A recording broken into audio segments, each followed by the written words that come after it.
Y vamos a orar un momentito, ya casi acabamos esta serie que creo que está siendo muy instructiva, es la palabra, de mucha enseñanza, ¿verdad? La semana pasada aprendíamos sobre el perdón, un principio más que abre los cielos, y qué clara es la palabra de Dios, ¿verdad? Para nosotros, cómo nos direcciona, nos enseña y nos dice, y estamos aprendiendo principios que abren los cielos.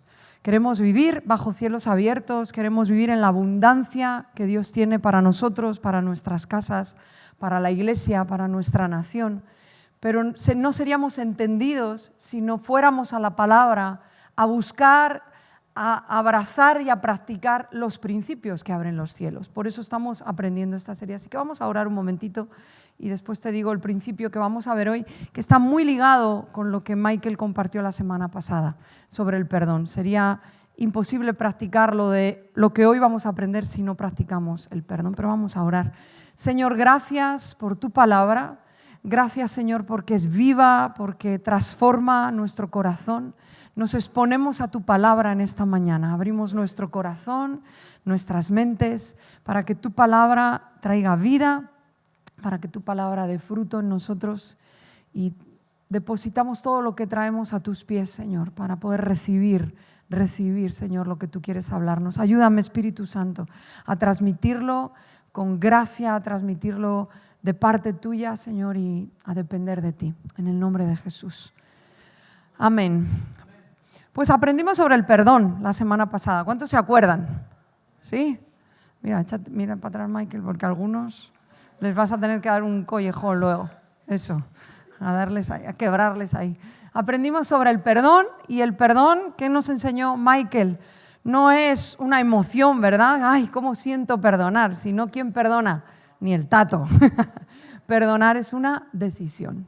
Y él nos enseñó cómo es una decisión personal. Nadie lo puede hacer por ti. Tú debes decidir y yo debo decidir perdonar. Yo quiero enseñarte sobre otro principio que está muy ligado al perdón, y es el amar. Amar al que tienes al lado, amar a tu hermano, amar a los que viven contigo en tu casa, que a veces es los más difíciles, ¿verdad?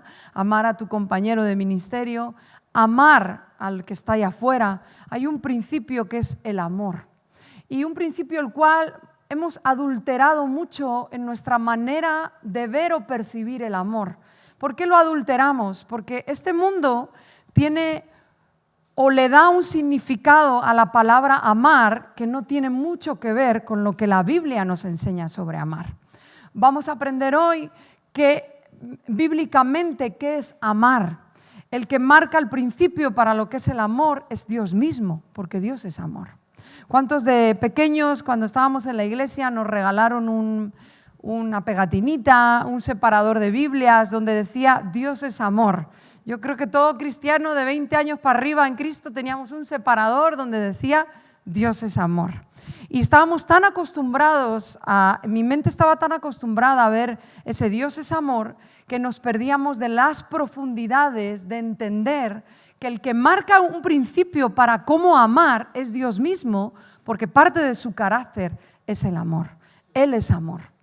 Y lo que quiero enseñarte en esta mañana es sobre qué realmente es amar, y después llevarte también a otro pasaje, cómo nos enseña que cuando yo amo a la manera que Dios nos muestra, cuando yo amo a la manera bíblica de lo que es el amor, es que los cielos se abren.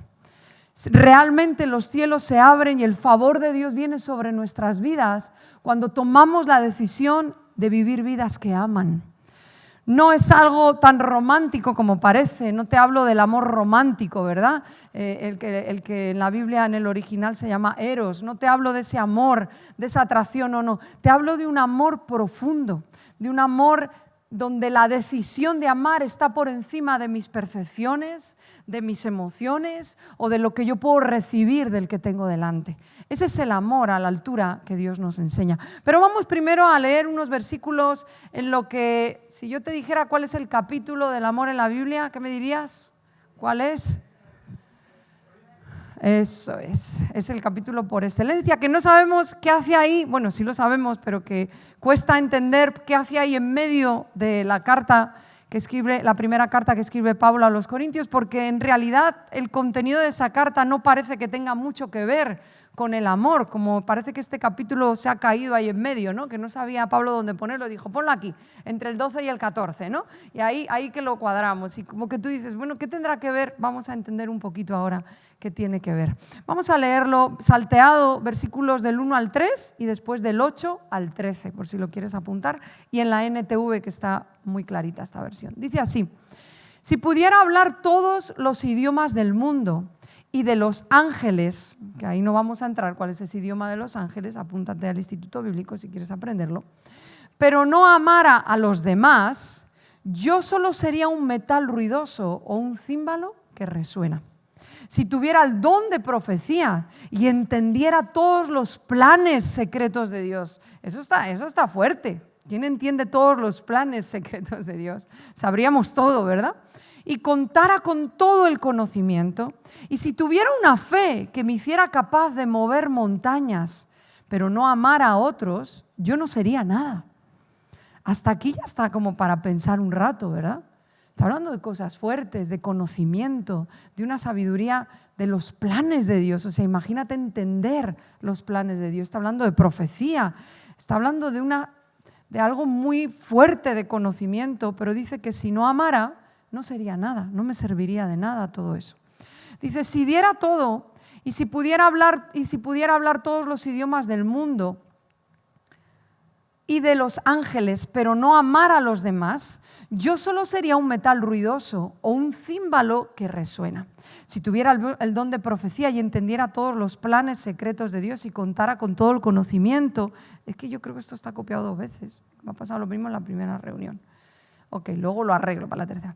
Aquí sigo. Si diera todo lo que tengo a los pobres y hasta sacrificara mi cuerpo, fíjate qué nivel está hablando, podría jactarme de eso, pero si no amara a los demás, no habría logrado nada. La profecía, el hablar en idiomas desconocidos y el conocimiento especial se volverán inútiles, pero el amor durará para siempre. Ahora, nuestro conocimiento es parcial e incompleto. Y aún el don de profecía revela solo una parte de todo el panorama. Sin embargo, cuando llegue el tiempo de la perfección, esas cosas parciales se volverán inútiles. Cuando yo era niño, hablaba y pensaba y razonaba como un niño, pero cuando crecí, dejé atrás las cosas de niño.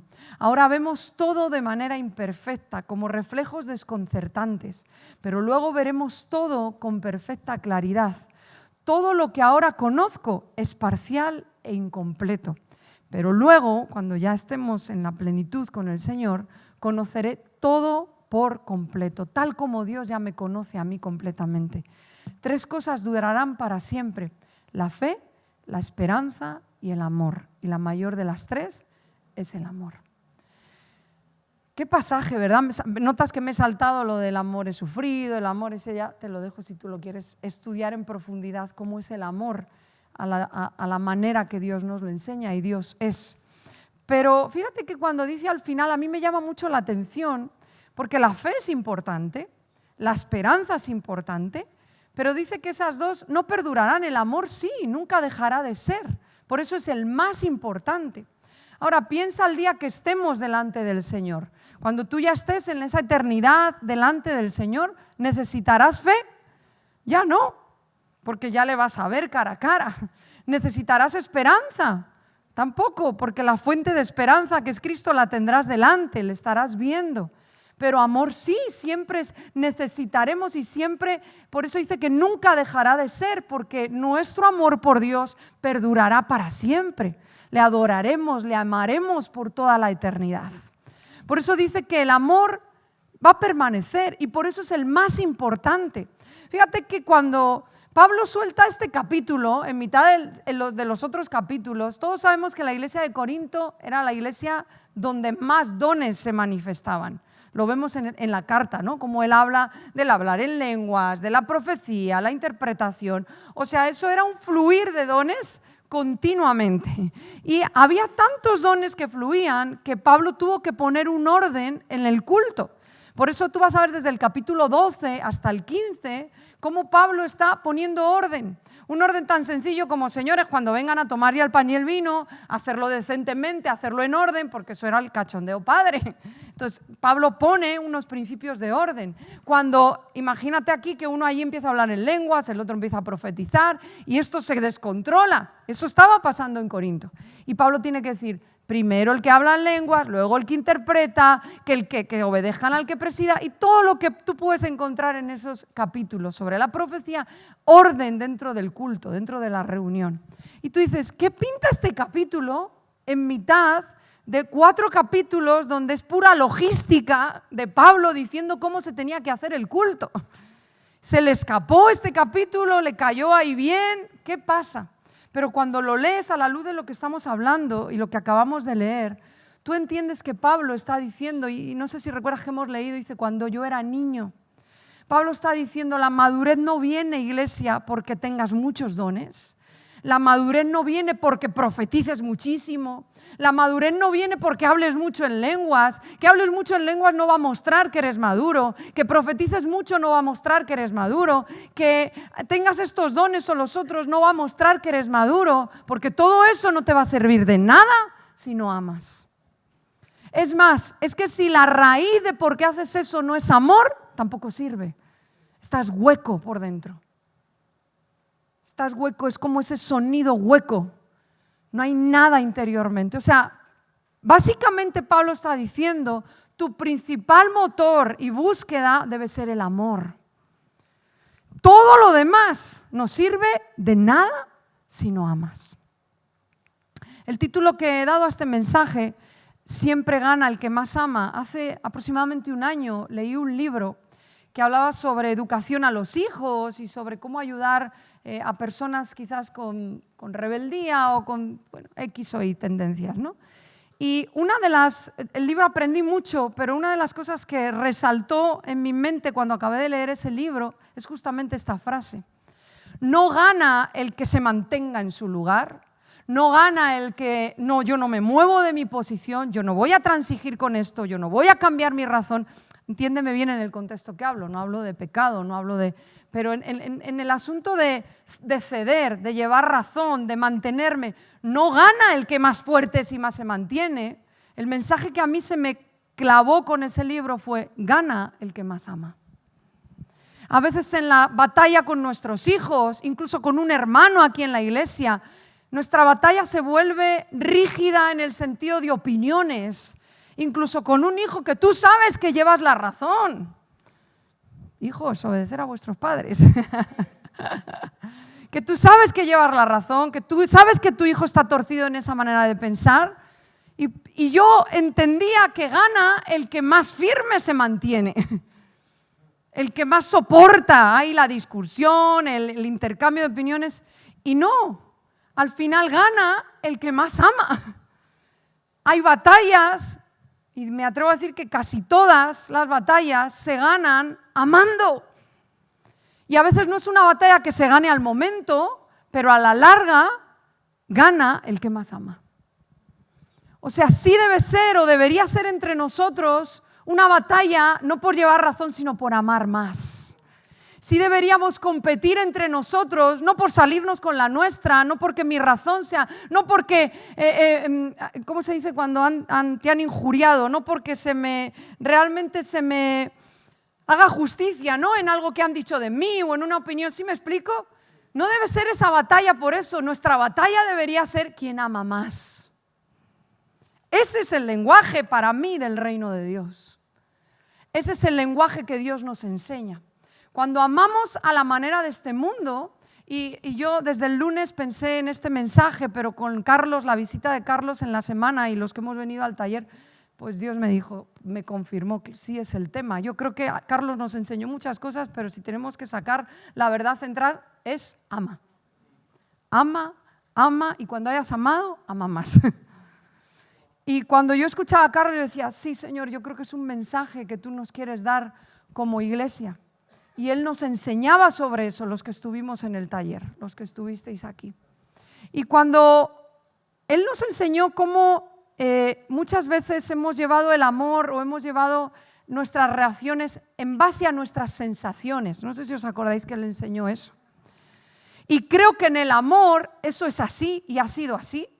Y espero que deje de ser así. Porque normalmente amamos según la sensación que me produzca lo que tú haces o quien tú eres.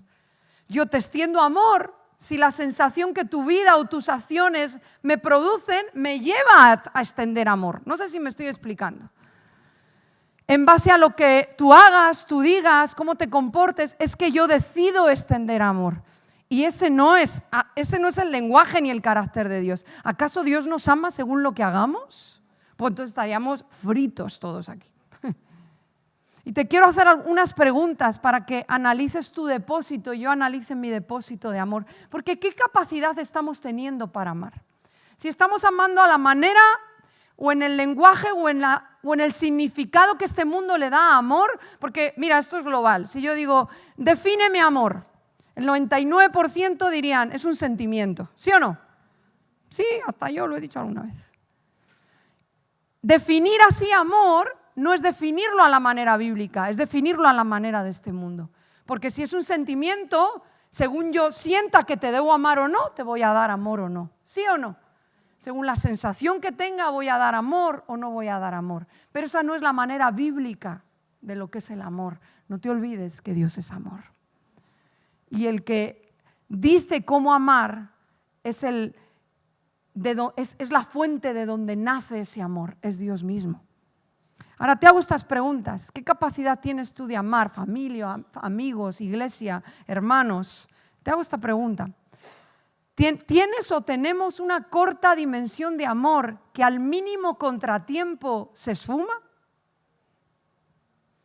O sea, tú decides amar, pero al mínimo contratiempo que las cosas se dan del revés, que no se dan como se esfumó tu deseo de amar. No hace falta que me contestes, sé que es sí la respuesta, en mí también. No hace falta que levantes ni tu mano.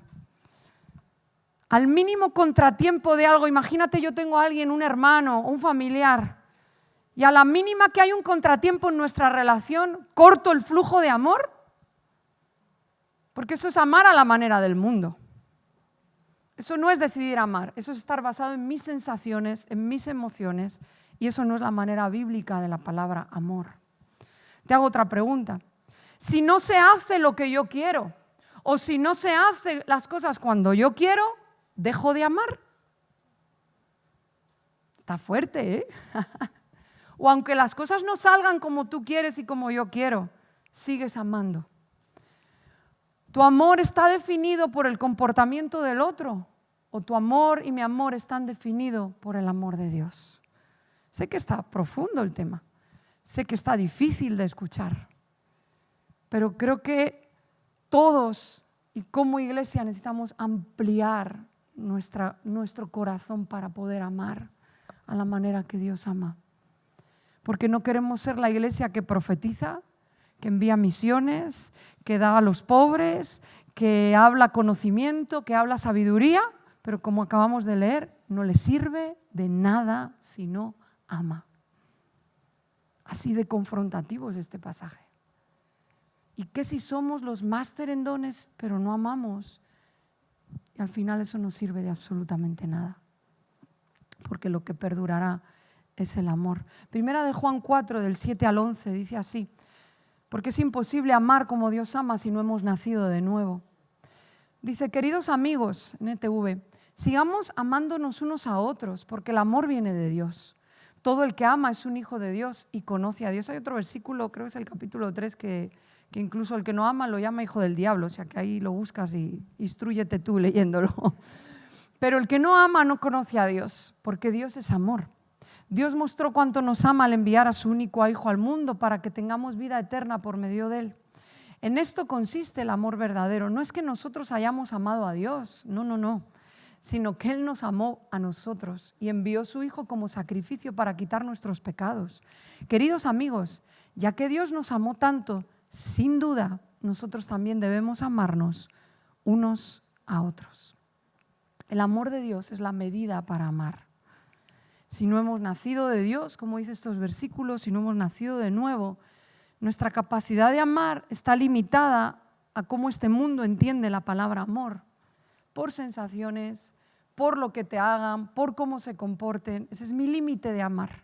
Pero cuando hemos nacido de Dios, es que dice, de su gracia tomamos todos, dice el Evangelio de Juan.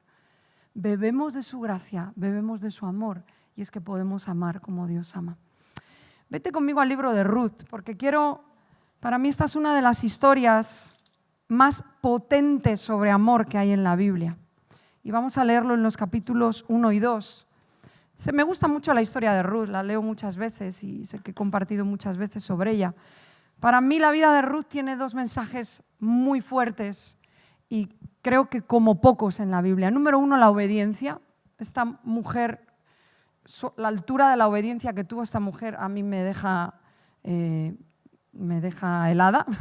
Y número dos, el amor que ella manifestó por Noemí. Antes de leer los versículos que vamos a leer, por si no conoces la historia, muy rápido te pongo en antecedentes. Ruth es moabita, ella no es del pueblo de Dios, del pueblo de Israel. Ella se casa con un hijo de Noemí, los cuales Noemí y su esposo habían salido de Belén. No sé si te acuerdas unos devocionales que hicimos hablando de Belén hace años. Belén significa casa de pan. Y esa casa de pan se quedó sin pan y se quedó sin trigo y hubo hambre. Y ellos, parece que sin consultar a Dios, decidieron salir a Moab a por comida. Cuando llegan a Moab, obviamente salen de esa casa de pan que representa la presencia de Dios, se quedan sin esa protección y la desgracia llega a sus vidas.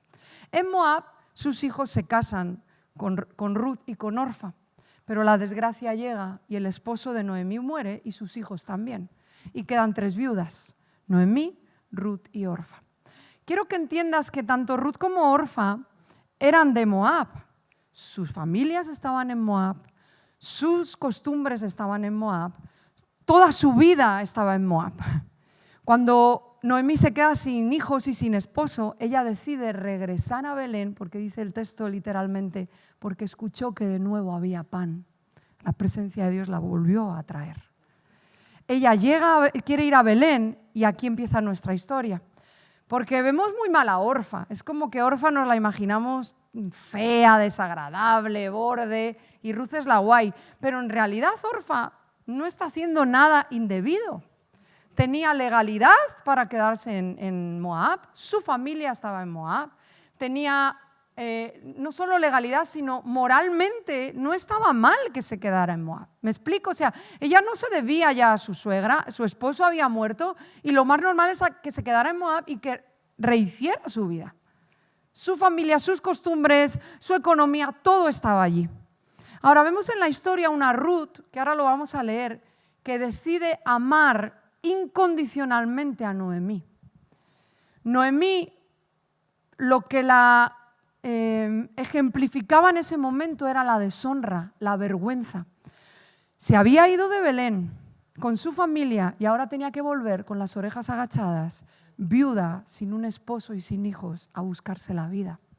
Una viuda en aquella época era algo deshonroso. ¿Quién va a cuidar de una viuda? Y tenía que entrar de nuevo a Belén con la deshonra y la vergüenza que estaba sobre ella. Y tenemos a una Ruth que sin tener por qué dijo, yo voy a trabajar para que tu deshonra sea quitada. Yo voy a trabajar y yo voy a vivir y voy a hacer de mi causa de vida que tu vergüenza y tu deshonra sean quitadas. Que no pases hambre, que no pases necesidad. ¿Ruth tenía por qué hacer eso? No, de hecho ella era de Moab. Sus papás estaban en Moab. El amor para mí que aquí muestra Ruth es un amor a la altura de Corintios 13. La palabra, el original en Corintios cuando dice amor es la palabra ágape. Todos sabemos que hay varios tipos de amor en la Biblia, ahí no me da tiempo, estúdialo, búscalo. Pero el amor ágape es el más potente porque es el amor que se sacrifica. Te voy a leer literalmente la definición del amor ágape. Es un amor que ama sin pedir o esperar nada a cambio. Es tan grande que puede ser dado a quien es desagradable o incluso nos ha rechazado. Es un amor que da porque quiere, que no demanda o espera ningún pago a quien le está amando. Ese es el amor ágape. Para mí, el amor que Ruth muestra a Noemí es el amor ágape en todo su esplendor. Que sin tener por qué, dejó su vida, dejó su casa, dejó su cultura, dejó sus costumbres, dejó su familia para cubrir la deshonra de una viuda, para cubrir la desnudez de una viuda y para que su amargura fuera quitada, para que no pasara hambre, para que no pasara necesidad. ¿Crees que era un amor que esperaba algo a cambio? No. ¿Crees que era un amor que estaba dependiendo de lo que la otra persona le hiciera o le dijera? No. Para mí el amor de Ruth es un amor que confronta demasiado. Vamos a leerlo en el capítulo 1. Y si me ayudas, Anthony, por favor. Y ya vamos terminando. Capítulo 1, versículos desde el 8 en adelante. Dice, y Noemí dijo a sus 2 nueras, andad y volveos cada una a la casa de su madre. Jehová haga con vosotros misericordia. Las está bendiciendo. Como las habéis hecho con los muertos y conmigo, os conceda Jehová que hayáis descanso, cada una en casa de sus maridos. Y luego las besó y ellas alzaron su voz y lloraron. Y le dijeron, ciertamente nosotras iremos contigo a tu pueblo. Y Noemí respondió, iros, te lo resumo, iros, yo no os voy a poder dar otros hijos ya. Y en el caso de que tuviera aún en mi vejez, pues ¿qué vas a esperar hasta que el hijo sea mayor para casarte? Quédate en Moab, cásate de nuevo, ten un futuro, ten una familia. Versículo 13 dice, versículo 14, perdón. Y ellas alzaron otra vez su voz y lloraron. Y Orfa, ahora sí, besó a su suegra, ahora sí se despidió. Mas Ruth se quedó con ella. Si lees esta frase en tu Biblia, tú puedes anotar al lado, esto es amor ágape. Porque la decisión, y más abajo lo dice, estaba resuelta a hacerlo, dice... Bueno, vamos a leer desde el 15, esa frase tan célebre de Ruth, pero vamos a leerla bajo este prisma. Dice, y Noemí le dijo, he aquí tu cuñada se ha vuelto a su pueblo y a sus dioses, vuélvete tú tras ella. Y responde Ruth, ahí te va la frasaza de Ruth, no me ruegues que te deje y me aparte de ti, porque a donde fuera que tú fueres, iré yo, y donde quiera que vivieres, viviré. Tu pueblo será mi pueblo, y tu Dios, mi Dios. Donde tú murieres, moriré yo, y allí seré sepultada. Así me haga Jehová y aún me añada, que solo la muerte hará separación entre nosotras dos. Y viendo Noemí que estaba tan resuelta, tan decidida a ir con ella, no dijo nada más. ¿Te das cuenta qué decisión tan firme de amar? ¿Te das cuenta cómo el amor no es un sentimiento? Ruth decidió amar. Y le dice, es tan fuerte esa frase. Hace poco veíamos una película que cuando fuimos al cine, ¿te acuerdas que en la boda se lo decían? Qué bonito en una boda, ¿verdad? Decir esta frase, tu pueblo será tu pueblo, mi pueblo, tu Dios será mi Dios. Pero termina diciendo, y hasta que te mueras estaré a tu lado. Dime tú si lo que el mundo nos dice es verdad. Amar es un sentimiento. Esta señora no estaba en un sentimiento, estaba en una decisión que la propia Noemí ve, dice, estás tan resuelta a hacer esto que ya aquí se queda la conversación. O sea, estás decidida. Porque decidir amar es tomar compromisos de amar al que tienes al lado, independientemente de lo que haga el de al lado. Amar es tomar el compromiso de imitar el carácter tan increíble de un Dios que es amor. Amar es tomar el compromiso de decidir hacer el bien al otro, de decidir no hacer el mal al otro, aunque el otro sí que me haga mal a mí. Amar es tomar el compromiso de buscar siempre el beneficio del de al lado, porque le amo, aunque él en su vida se haya preocupado por buscar el mío. Porque te hago una pregunta, ¿acaso no es lo que Dios hace con nosotros? ¿Quién de aquí merece un segundo del amor de Dios? ¿Nadie? ¿Crees que hemos hecho algo para merecer que Dios nos ame? No. Pero por eso me encanta esta historia, porque esta mujer estaba decidida a amar. Cuando te venga un pensamiento sobre que el amor es emocional, regresa a Ruth. Esta tipa decidió, y en base a lo que decidió, vivió y amó. Y ahora te va, Dios le abrió los cielos. Si hay una vida en la Biblia, hay muchas, ¿no? Pero si hay una vida que a mí más me asombre de cómo los cielos se le abrieron, es la de Ruth. Estas 2 mujeres llegan a Belén porque de nuevo hay pan. Y el primer día que llegan a Belén le dice Ruth: ¿puedo irme a los campos a ver si consigo comida? 2 viudas.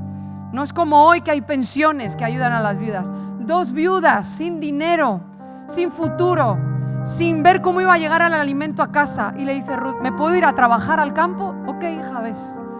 Y al primer campo que esta mujer llega a uno de los campos donde este hombre era un familiar lejano, sin ella saberlo, donde era un hombre que podía redimirlas por ser un familiar lejano, y donde era un hombre rico. Y en ese campo ya se le abre el cielo, el favor de Dios viene y ella puede cosechar, al punto que ahora lo vamos a leer, que le dice: dejarla coger de lo que sobra, del agua, de la comida. Es un cielo abierto lo que esta mujer vivió. ¿Por qué? Porque ella tomó la decisión de amar ágape, de amar sin esperar nada a cambio, de amar como estilo de vida. Vamos al capítulo 2, desde el versículo 8. Dice, ahí te leería desde el 1, pero no hay tiempo, es una conversación ahí en el campo entre Booz. Booz, para que lo sepas, es una figura de Cristo, porque dice estos capítulos cómo Él las redime. Ellas llegan de haber sido desterradas, de haberse ido, llegan de nuevo a su pueblo y necesitan a alguien que las redima, que de nuevo les dé la oportunidad de tener allí economía, de tener allí riquezas, de tener allí comida, de tener un futuro. Por eso Booz es la figura de Cristo. Y dice el versículo 8 del capítulo 2, dice: entonces Booz le dijo a Ruth: oye, hija mía, no vayas a espigar a otro campo, ni te vayas de aquí, ni pases de aquí, y aquí estarás junto a mis criadas. Aquí vas a tener todo lo que necesitas. Eso ya es un cielo que está empezando a abrirse. Dice: mira bien el campo que sieguen y siégalas, porque yo he mandado a los criados que no te molesten. Y cuando tengas sed, ve a las vasijas y bebe del agua que sacan los criados. ¿Lo entiendes hasta aquí? Esto es un cielo abierto que está empezando a abrirse. Es un favor de Dios sobre su vida. Versículo 10. Entonces ella, bajando su rostro, se inclinó a tierra y le dijo: ¿por qué he hallado gracia en tus ojos para que me reconozcas siendo yo una extranjera? Ella está humillada en este momento. Está diciendo: ¿por qué yo llego aquí? Y este señor, sabiendo que yo soy extranjero, acuérdate las leyes para los extranjeros. El extranjero sí podía recoger las gavillas que se quedaban caídas, pero no podía beber el agua, no podía sentarse con los criados. O sea, las leyes marcaban bien eso. Y Booz le está abriendo todo el espacio. Tú sé como una de mis criadas. ¿Por qué? Esta mujer está humillada diciendo: yo soy una extranjera, acabo de llegar, ¿por qué haces todo esto? Y en la contestación que vamos a leer ahora de Booz, yo quiero que tú entiendas qué es lo que Dios nos habla a ti y a mí cuando vivimos por decisiones de amor a otros. Porque Dios no es ajeno a ninguna decisión, por pequeña que haya sido, donde tú hayas decidido amar.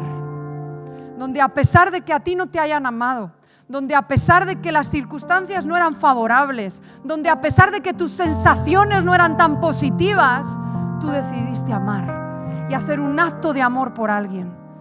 Y en lo que vamos a leer, Dios nos va a dejar bien claro: hijo, hija, no hay un solo acto de amor que yo me haya perdido y que haya pasado desapercibido delante de mí, porque yo estoy pendiente de eso y yo voy a abrir los cielos.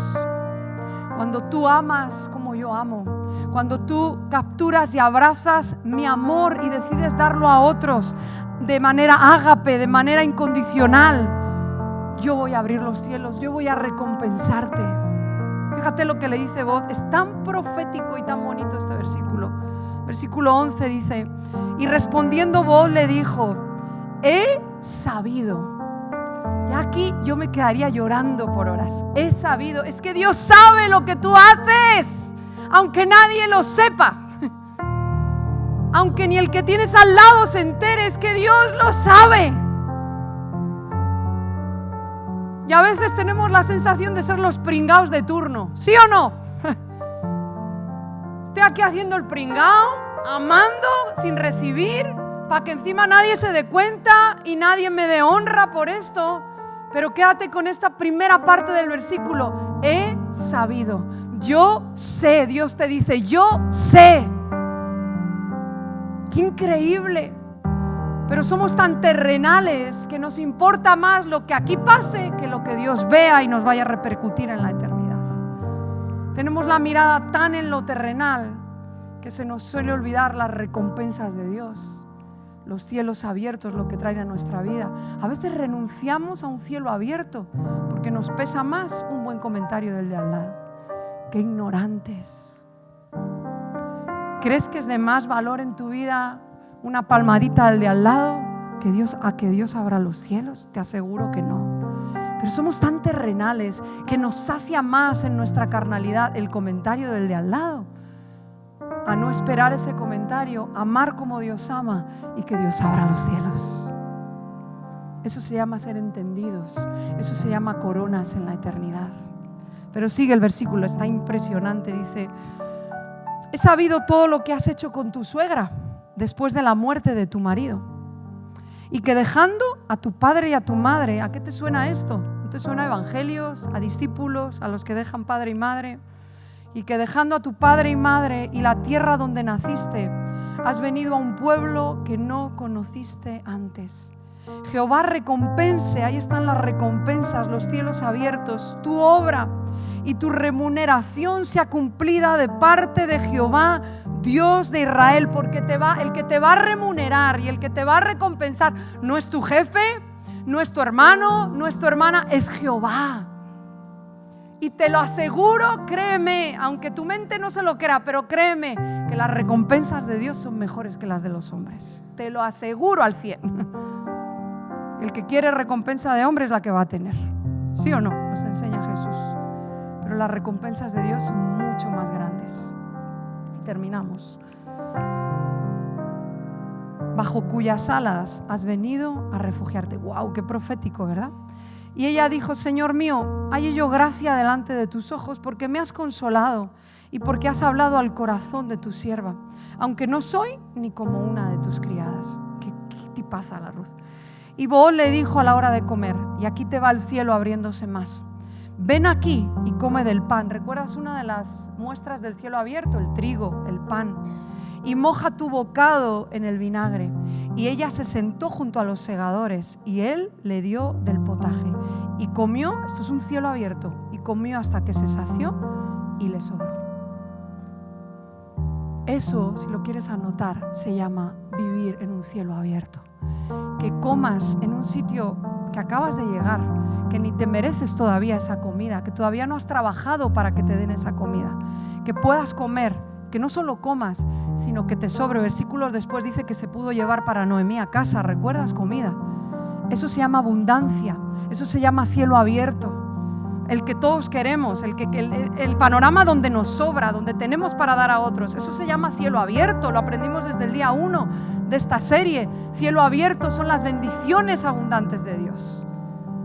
Pero en esta historia nos da clarísimamente el mensaje que ese cielo abierto vino después de que ella amó sin tener por qué hacerlo. ¿Tenía alguna obligación Ruth de ir con Noemí? No. Pero lo hizo porque la amó. Y tomó su deshonra como suya propia. Y dijo: voy a hacer de mi causa el que tú seas honrada. El que toda la deshonra que ha caído sobre ti sea quitada. No solo el cielo abierto se quedó aquí. No solo el cielo abierto fue para este momento donde la comida llegó y abundó, sino que todos sabemos que qué pasó con ese dueño de las tierras, el Booz rico. ¿Con quién se nos casó? Se llevó al mero. La Ruth se llevó al mero. Yo me lo imagino guapo, no dice la Biblia cómo es, pero yo al Booz me lo imagino un señor guapo, con dinero, así apuesto. Era el dueño de las tierras. Se nos casó la Ruth con el Booz. Aquí es donde las solteras dicen: abre los cielos, Dios. Amén. Y no solo eso, sino que fue la privilegiada de ser la abuelita del rey David. Cuando Dios abre los cielos, porque tú y yo amamos a la manera que Dios nos enseña a amar, tus generaciones vivirán en un cielo abierto.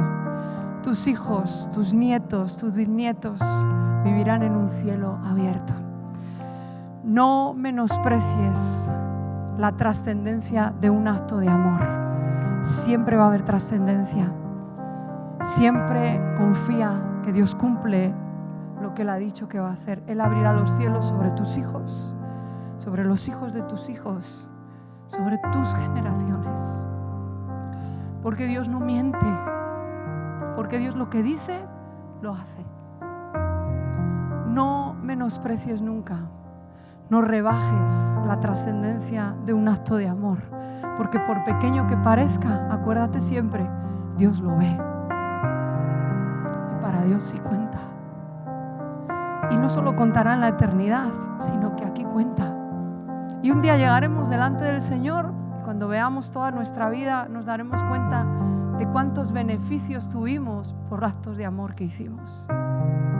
Cosas que aquí a veces nos pasan desapercibidas, en nuestra economía, en nuestra salud, cielos abiertos en nuestro físico, en nuestra salud, la de nuestros hijos, en el dinero que nos falta, en cosas que sucedieron y a lo mejor aquí no nos percatamos, pero fue Dios abriendo los cielos, un trabajo, una circunstancia, una casa, etcétera, etcétera. Creo que nuestra boca se quedará por siglos así. Como allí no hay tiempo, pues por siglos. Impresionados de cuánto Dios abrió los cielos por pequeñitos actos de amor que hicimos, y algunos quizás muy grandes, que nos costó mucho, porque amar duele. Pensaba estos días y me impactó mucho el mensaje de Carlos. Creo que Dios lo trajo estos días y si no estuviste, pide a Multimedia la grabación. Me impactó mucho pensar, y creo que Dios está removiendo ahí mi corazón, y espero que el de la iglesia también, pensar en cuánto dolor hay en el corazón de Dios por amar a este mundo. Un mundo que lo rechaza, un mundo que le es indiferente a Dios. No, al revés, que Dios le es indiferente a ellos. Qué manera de amar el corazón de Dios, que aún así, mientras haya aire cada mañana, les está dando una nueva oportunidad. Mientras se levanten con oxígeno en sus pulmones, Dios está diciendo, tienes una oportunidad más para arrepentirte, para conocerme. ¿Qué tipo de amor que soporta ese rechazo? Y es cuando uno mira el amor que uno tiene y dice, microscopio. Dios es el que define lo que es el amor. No dejes que este mundo te defina lo que es amar. En este mundo, si te dañan, se cierra el grifo. Dios no es así con nosotros. Dios cada mañana hace que salga el sol para justos y para injustos. ¿Por qué? Dios, ¿cómo puedes hacer eso? Te están vituperando, te están rechazando. Porque yo soy amor. ¿Cómo yo me voy a conformar como hija de Dios a amar a la manera que este mundo ama? ¿Cómo yo voy a sentarme y decir, pues si me haces bien te amo y si no te hago la cruz? Y no la cruz de Cristo, la cruz de tachar. ¿Cómo yo voy a vivir así si el amor vive en mí? Si el Dios que me ama cada mañana vive en mí. Si el Dios que ama a mi vecino, al que yo ya no soporto y le he predicado 800 veces, le sigue amando. Creo que como iglesia nuestro corazón debe de crecer en amor para amar al que venga, como Carlos nos enseñaba, sea transexual, sea LGTBI, vamos a amar a este mundo, vamos a amar al ladrón, vamos a amar al que ha hecho cosas horribles quizás en su familia, vamos a amarlos, porque si Dios, su lenguaje principal es el amor, ¿por qué nuestro lenguaje principal se ha vuelto otro? No sé si me sigues. Vamos a amar, vamos a aumentar nuestra medida de amor y vamos a decidir amar como Ruth amó. Y Dios hace un pacto y Dios no miente y Dios se compromete a que si tú amas como Él ama, Él va a abrir los cielos, Él va a traer pan, Él va a traer vino, Él va a traer aceite, y no solo sobre ti, cuando tú ya no estés, tus hijos y tus nietos tomarán de ese vino, tomarán de ese pan y tomarán de ese aceite. Amén. Ponte en pie, vamos a orar.